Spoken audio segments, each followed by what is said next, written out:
अस्सलाम वालेकुम नाज़रीन, प्रोग्राम है आज मुबारक के साथ। चौधरी हमीदुल्लाह जफर साहब जर्मनी से हमारे साथ हैं। अस्सलाम वालेकुम चौर साहब। वालेकुम सलाम वरहमतुल्लाह जी। चौर साहब, ये बताइए, जो इंतखाबात हुए, आप ये इंतखाबात किस नज़र से देखते हैं? देखें, ये जो इंतखाबात हुए हैं, ये जिस नज़र से मैं देखता हूँ, पूरी दुनिया इस नज़र से देख रही है। हम्म। अमेरिका का स्टेट डिपार्टमेंट जो है उसने भी इस पे तबसरा किया है।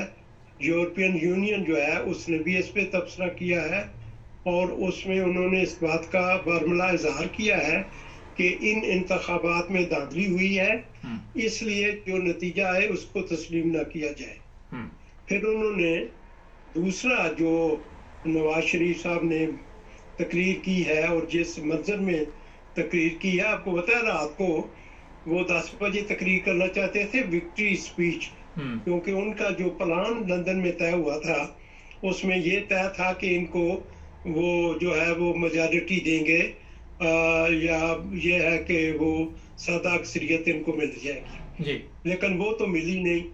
और जो ये समझा जाता था कि इतनी तादाद में लोग नहीं निकलेंगे, पीटीआई के इतनी तादाद में दुनिया आई है जिसका कोई अंदाजा ही नहीं था।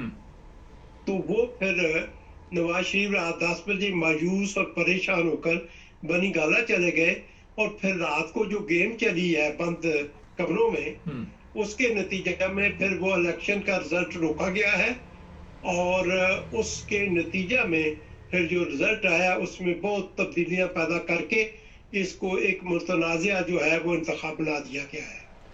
चौधरी साहब, आपने भी उम्र का एक हिस्सा गुजारा है, दुनिया में फिरते रहते हैं, पाकिस्तान में भी गुजारा, आपका भी तल्लुक एक पाकिस्तान के ऐसे इदारे से है। सारे इल्जामात किस पे आ रहे हैं आपके ख्याल में कि ये सब कुछ किसने किया? असल में बात यह है कि वहां पे पाकिस्तान में जो हुकूमत है वो अवामी लोगों की नहीं है, मुंतखब आवाम के जो नुमाइंदे हैं उनकी हुकूमत नहीं है, हुकूमत किसी और जगह है। पावरफुल हाथ कोई और है जो ये सारी गेम बिगाड़ के रख देता है। वो जिसको चाहता है इक़्तिदार में लाता है, जिसको चाहता है अदम एतमाद करके तो कुर्सी से हटा देता है और वो कहता है कि जो भी आने वाला है वो हमारा यस मैन हो जी। ये तो अब दुनिया जानती है, पाकिस्तान का बंदा बंदा और जो शऊर इमरान खान ने लोगों को दे दिया है वो लोग तो समझते हैं, लेकिन चूंकि पाकिस्तान की फौज एक मुहब्बे वतन फौज है, उस पर तो कोई ऐसी बात नहीं की जा सकती, लेकिन चंद लोग हैं जो ऊपर बैठे हैं और वो ये सारा गेम कर रहे हैं और वो चाहते हैं कि इक़्तिदार उसको दे जो हमारे हाथों में खेलता रहे। आप खलाई मखलूक की बात कर रहे हैं शायद ना? जी बिल्कुल बिल्कुल है ये खलाई। अच्छा चौर साहब, फर्ज करें यूरोप भी नहीं मानता, इंग्लैंड नहीं मानता, अमेरिका नहीं मानता, दुनिया का कोई मुल्क पाकिस्तान के इंतखाबात को नहीं मानता, तो हम कहें जनाब जो मर्जी कर लो, हमने जो करना था कर दिया और हम इसी तरह मुल्क को चलाएंगे। कब तक हम इस तरह लोगों को धोखा देते रहेंगे, अपनी अवाम को और इंटरनेशनल लोगों को? देखें, बात यह है कि बाज बड़े अक्लमंद लोगों ने इंतखाबात से पहले ही एक मशवरा दिया है इनको, और वो है जनरल लोधी साहब, रिटायर्ड जनरल लोधी, और उन्होंने ये कहा है कि देखो मैं तुम्हारा बड़ा हूँ, लेफ्टिनेंट जनरल लोधी ने, और मैं तुम्हें मशवरा देता हूँ कि तुम आग से ना खेलो, आग में हाथ ना डालो।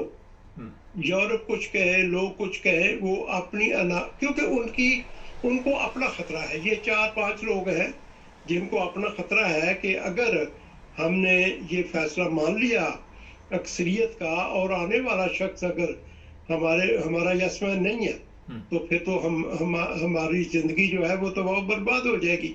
इसलिए वो पूरी कुव्वत के साथ अवामी ताकतों को कुचलना चाहते हैं। लेकिन मैं आपको एक और खबर देना चाहता हूँ, और ये खबर शाहीन सोबाई साहब ने अपने ट्वीट में लिखी है, मैंने रात को पढ़ा है उसको, और उसमें देखे इन्होंने इमरान खान की सिक्योरिटी बढ़ा दी है। क्यों बढ़ाई है?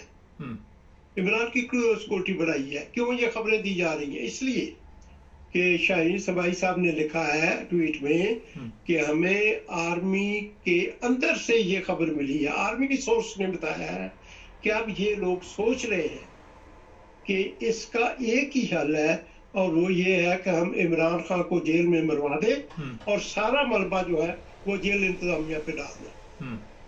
तो ये खबर अब आ गई है सामने। अब पता नहीं ये क्या करते हैं या नहीं करते, लेकिन बाद ये खबर उन्होंने कहा कि ये आर्मी सोर्सेज से हमें मिली है कि वो ये सोच रहे हैं उनके क्या हम ये कर लें।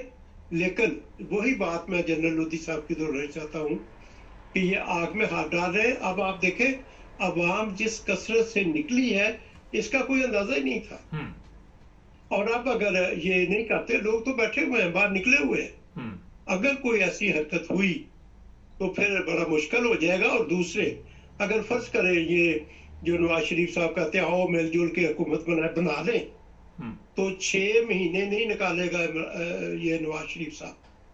6 महीने में गुर्बत अरूज पर होगी, पेट्रोल की कीमतें बेइंतहा होंगी, रोटी मिलनी मुश्किल हो जाएगी और महंगाई जो है आसमान को छू रही होगी, और जो डॉलर है वो इनकी पहुंच से बहुत दूर चला जाएगा और मुल्क जो है वो माशी बदहाली में फंसा होगा। जो साहब उससे क्या फर्क पड़ेगा इनको? क्या इनकी याशी तो कम नहीं होगी, इनकी तो प्रोटोकॉल कम नहीं होगी, आम आवाम की वहां पे किसको फिक्र है, किसको इतनी सोच है कि आम आवाम आपके सामने सेहत कार्ड इमरान खान ने निकाला आते इन लोगों ने बंद कर दिया। ये तो चाहते हैं कि ये बीमार रहें, ये इनके पास इतनी खुराक ही ना हो कि कोई एहतजाज भी कर सके। क्या फर्क पड़ेगा? हाँ, लेकिन फर्क तो पड़ेगा। ये तो नहीं कि सदा बादशाही तो अल्लाह ताला की है ना, ये सारी जिंदगी तो ये नहीं रहेंगे, लेकिन ये है कि इसका अवामी रद्द-ए-अमल जो है वो शदीद होगा। जिस तरह वो कह रहे हैं आग में हाथ ना डालें, तो वो जो शदीद रद्द-ए-अमल है उसको संभालना मुश्किल हो जाएगा इनके लिए, बहुत मुश्किल होगा ये, और उसका नतीजा फिर पता नहीं क्या निकलता है। आपने मेरे साथ काफी प्रोग्राम किए जब मशरकी पाकिस्तान अलहदा हुआ, आज फिर वही हालात बने हुए हैं। मुजीबुर रहमान 2/3 से जीता था और फिर जो कुछ वहां पे हुआ मेरा ख्याल लंबी बात हो जाएगी, मगर उससे भी हमारे हालात तो ठीक नहीं हुए। जो हमारे से अलहदा हुए थे उनके ठीक हो गए, हम वहीं के वहीं जलीलो ख्वार हो रहे हैं, अगर सादा लफ्जों में मेरे से पूछे तो। वो बात ये है कि अल्लाह के फजल से पाकिस्तान के पास वसाइल बहुत ज्यादा है और कोई मसला नहीं माशी तौर पे, लेकिन जो क़यादत है वो बददियानत है। अगर क़यादत दयानतदार होगी तो मुल्क के लिए माशी मसाइल कोई मसला नहीं है और हम बांग्लादेश से भी आगे जा सकते हैं। तो बददियानती जो है वो खत्म नहीं हो रही। नहीं तो बददियानती मैंने सुबह प्रोग्राम किया कि ये नहीं कि खाने पीने की चीजों में भी है, हर जगह पे मिलावट हमारे अंदर तो हर जगह पे पाई जाती है। जब आप मिलावट वाली चीजें खाएंगे तो कहाँ से अच्छी की आदत लाएंगे? कचर साहब, मुबारक साहब 1995 में मोहतरम साकिब ज़ेरवी साहब आए थे यूके, तो मैंने उनसे पूछा कि पाकिस्तान का क्या हाल है, क्या हालात है, तो उन्होंने पता क्या फरमाया? उन्होंने फरमाया कि पाकिस्तान में जो दयानतदारी है, जो बेईमानी है, वो भी खालिस नहीं मिलती। हाँ, तो फिर मुझे बताइए क़यादत कहाँ से मिलेगी चौधरी साहब? तो ये हाल है और अल्लाह ताला इसको। अच्छा, अब आखिर पे ये बताइए चौधरी साहब कि आपने जब आखिर पे चंद सेकंड है, ये बताइए कि जब आपने ये सब कुछ देखा तो क्या तकलीफ महसूस की वतन के बारे में, आपको क्या ख्याल आता है? चंद सेकंड है। देखे, वतन के बारे में तो दिल होता है खून के आंसू और तकलीफ होती है दिल को जी। और ये सिर्फ मेरी बात नहीं है, जितने पाकिस्तानी यहाँ मौजूद हैं, जितने इदारे गैरों में लोग बसते हैं, वो सारे। आज मैं सुबह नमाज पे गया था तो नमाज और दर्स के बाद लोग यही सवाल करते थे। क्यों करते थे जी? क्योंकि वो उनके दिल दुखे हैं जो कुछ वहां हो रहा है। बहुत शुक्रिया चौधरी साहब का, बहुत जज़ाकुमुल्लाह। नाज़रीन, वतन से मोहब्बत इतनी है, आप यकीन करें कि मैं खुद बड़ा डिस्टर्ब हुआ हूँ। मैं सोच रहा था कि मैं ये प्रोग्राम भी कुछ चेंज कर दूँ, कोई और मौजू ले जाऊँ, सियासत से बाहर निकलना है, क्योंकि सारा दिन आप जितना भी बोलते हैं वो आप सबके इल्म में है, हमारी हालत पे। हमारे चैनल को सब्सक्राइब कर ले, जुड़े।